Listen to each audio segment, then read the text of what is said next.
my mother and her were planting flowers. And we went in after we got done washing our hands, and she got a piece of candy from Grandma, and she wanted to go back over and see her brothers. And I said, okay, and I walked her all the way over to the porch, and I watched her walk into the kitchen where the boys were watching TV. Hello and welcome to True Crime Rocket Science, the most authentic voice in true crime. That was the voice of Candice Bly, and it is pretty incredible that she's speaking out for the first time 13 days after Summer's disappearance, almost 2 weeks later. Now, that particular clip, which comes from wjhl11.com, I'll put a link to that in the description. There's quite a lot of video there and quite a lot of Candice Bly making her various statements. But what I can tell you just from the outset, just from listening to that first couple of seconds, is there's a heck of a lot of what we call extraneous information, right? There's a lot of detail that is totally unnecessary in what she's disclosing. She's not really talking about Summer. She's talking about sort of the details that don't really matter, things like the boys are watching television and this and that and the next thing. So if you do listen to the statements from Candice Bly, the rest of that audio clip, she says something like she was away for 2 minutes, right? She doesn't say where she was away, but she was away for 2 minutes. Then she called for Summer, and then she went down in the basement and Summer was gone.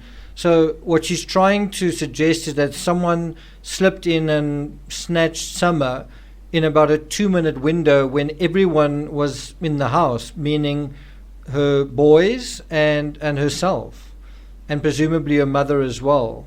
Now, it is Candice's position that she feels that someone came up here and took her and then lured her away. She says, I know that Summer didn't sort of walk away on her own, right?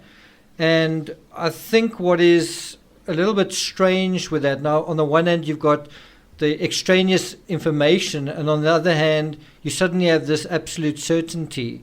And you have the same certainty in the JonBenet Ramsey case, where there's this absolute certainty that JonBenet has been taken, the same certainty in the Madeleine McCann case where Madeleine's been taken, and you don't really have a thing where the family then go out and search for it. It's almost like this instant thing of, oh, okay, she's been taken. Something that I think is very important to mention at this point is in the Nora Corrin case, you had the same situation where the family were very sure that there was an abduction, and then what you'd have to explain is how on earth did someone get there? Did they come there in a vehicle, or if not, did they come there on foot? And then you've got all of this undergrowth, all of this forest, all of this wilderness that one's got to get through with a child, and presumably the child's crying out and difficult to handle. How on earth do you cover that terrain without being seen, without leaving footprints, without leaving some kind of trail? And the answer is it's extremely unlikely, especially without a vehicle. There's also a link in the same story by WJHL, right, where you can hear Donald speaking. And I think something that to me really stands out is the lack of effect from both of them. They both seem very flat, very deadpan.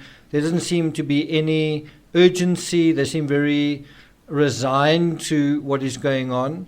There seems to be a sort of a deadness in their eyes, both of their eyes. They just seem very lethargic and sort of lazy, and certainly not. They don't appear emotional. There's not a lot of emotion in their faces, in their voices, in their actions. There's no appeal while they're on camera to the public to help. There's no gesture or expression of thanks to the searchers for anything that's been going on. Nothing like that. Instead, what they seem to be saying is that, everything with her is fine, kind of thing. There's another section in the article which is not on camera, but it's apparently from Donald Wells saying, talking about the social media aspect, saying that, you know what, we've got a lot of good friends and Christian people that are trying to help us out, that are praying for Summer. We thank them from the bottom of our hearts, and that's the kind of people we relate to and socialize with. And then he says he doesn't know anything about a red truck, and he hardly knows any of their neighbors, and we just try to be good people, right? And he makes a lot of these kind of generalizations, but the weird thing is that he seems almost dismissive of all this, and it's kind of the wrong thing to be saying at this point, to be saying, you know, we want to focus on our good friends and we want to thank them. People that are praying, we want to thank them. Now is not really the time to be grateful. Now is the time to be searching. Now is the time to be motivating people. There's nothing to be grateful for at this point. To some extent, you could say, you know, thank you to the authorities and the search people, but it's not really, you know, what is more appropriate is to be concerned about additional searches, right? Wanting to set up, you know, getting other ideas, and maybe this, maybe that. Does that make sense? So a couple of other issues I want to bring to your attention. First of all, dealing with Macbeth. So in terms of Macbeth, Macbeth is a sort of a code name, a social media name for the 15-year-old that was with Summer on her last sort of afternoon when she was swimming in a sort of watering hole. I'm not exactly clear where that watering hole is. You know, if someone can provide clarity on that. I have looked at a map, and there's one very close to the house. I presume it's not that one. There's another one that is quite a bit further away, but I presume it's not that one either. I think someone said it might be in a park, but someone can provide an exact sort of coordinates for where this swimming hole is. That would be quite helpful. I'm certainly not sure exactly where we're talking about. In any event, this kid, there's been a failed attempt at an extraction, a so-called extraction, where apparently his father, who lives in New York, wanted to have the kid removed from where he is, I think the custody of his mother, and then taken to New York so that he could be in the custody of his father, something that I think had been prearranged over the summer vacation. And so for whatever reason, that failed. Despite getting certain documents and court papers, this attempt to get the child out of that situation and out of that area, it didn't work. It didn't happen. There was some resistance or some interference. Now, it would be interesting to know how Macbeth feels about this, where he would rather be, and you know what is going on in terms of that. Is he where he wants to be? And you know, why is his father sort of fearful? And some people have spoken about an inappropriate relationship, and possibly being given alcohol that he shouldn't be given, and as a result, his father has his best interests at heart and wants him home. The second thing I want to talk about is that there are some people that have done a bit of digging, and they've found a Toyota Tacoma, a red Toyota Tacoma. Actually, I'm not sure if they know for a fact that it's red, but they found a Toyota Tacoma that belongs apparently, or that is registered in Ben Hill Road.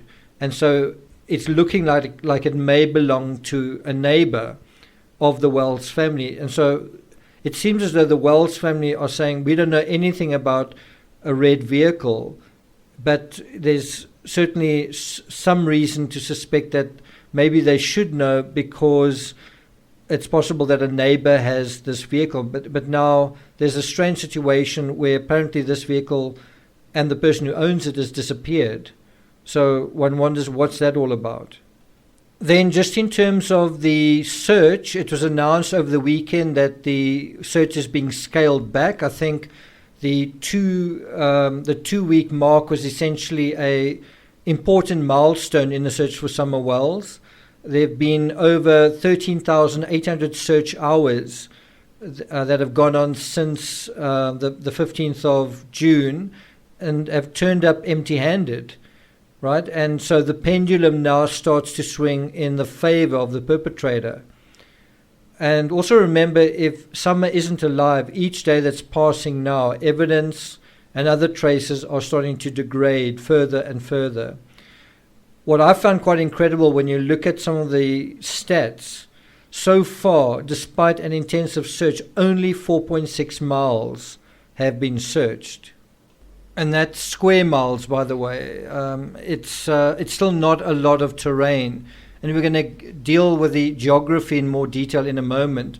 Something else that I checked out that surprised me is the weather on the 15th of June. I expected it to be sweltering, very hot, and it wasn't. It was a maximum of 86 degrees Fahrenheit, 65 minimum, and it really, that was kind of a cooler day than the rest of the week. I mean, the 13th was 96, the 14th 95, the 16th 89, 17th 92. So, it wasn't a day where you would particularly think that they would want to go swimming. I'm not saying it was a cold day, but it wasn't particularly hot. So for those in Britain who use the metric system, the 15th was 26 degrees Celsius and 16 degrees was the minimum. The previous day was 31 degrees. So 31 is pretty hot. 26 is warm. It's a little bit more than mild. Certainly, if I use the South African standard, it's not particularly a hot day. And bear in mind, it was in the afternoon that they seemed to go to this swimming hole. Someone expressed a theory that perhaps Summer was left behind in a vehicle while someone else got intoxicated, and that something then happened to her. I don't know if the temperature was hot enough for something like that to happen.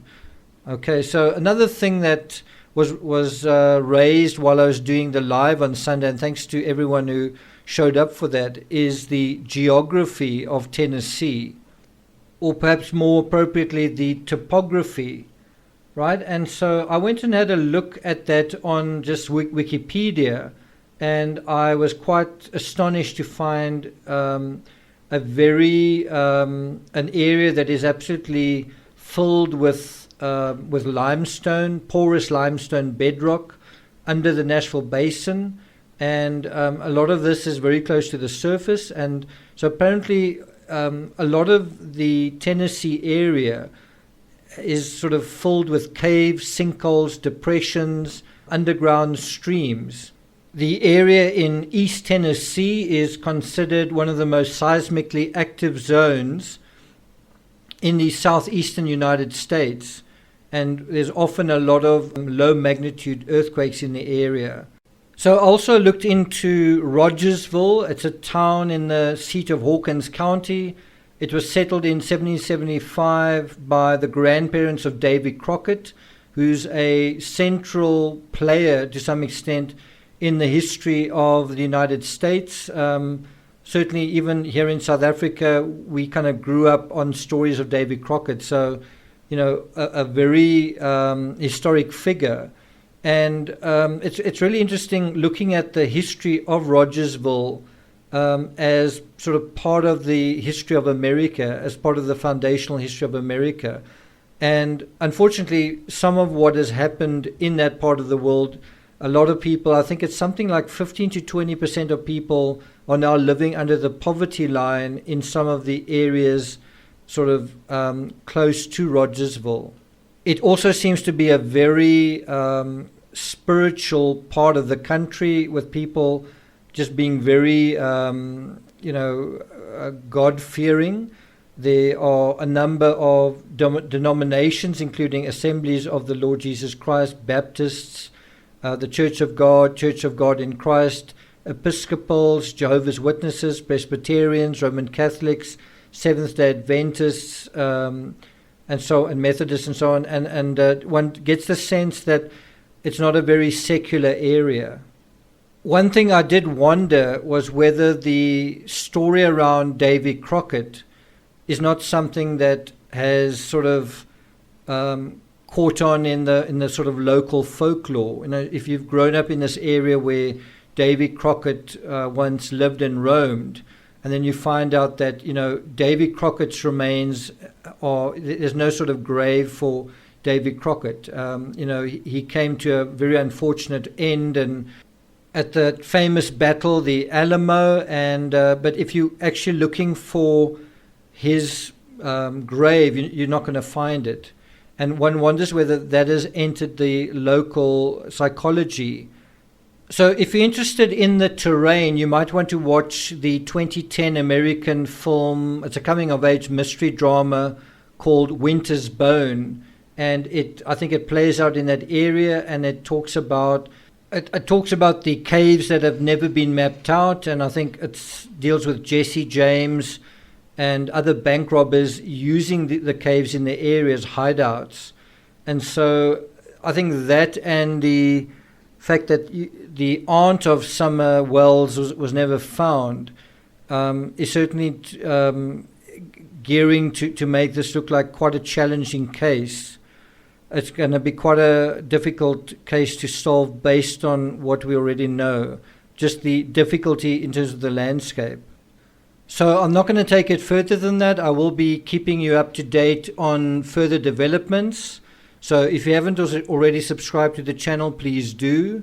Like, share, leave a comment. I want to thank all the people who've contacted me with information, shared information with me. Thanks a lot for that, and keep sending that through. And I'll see you guys next time.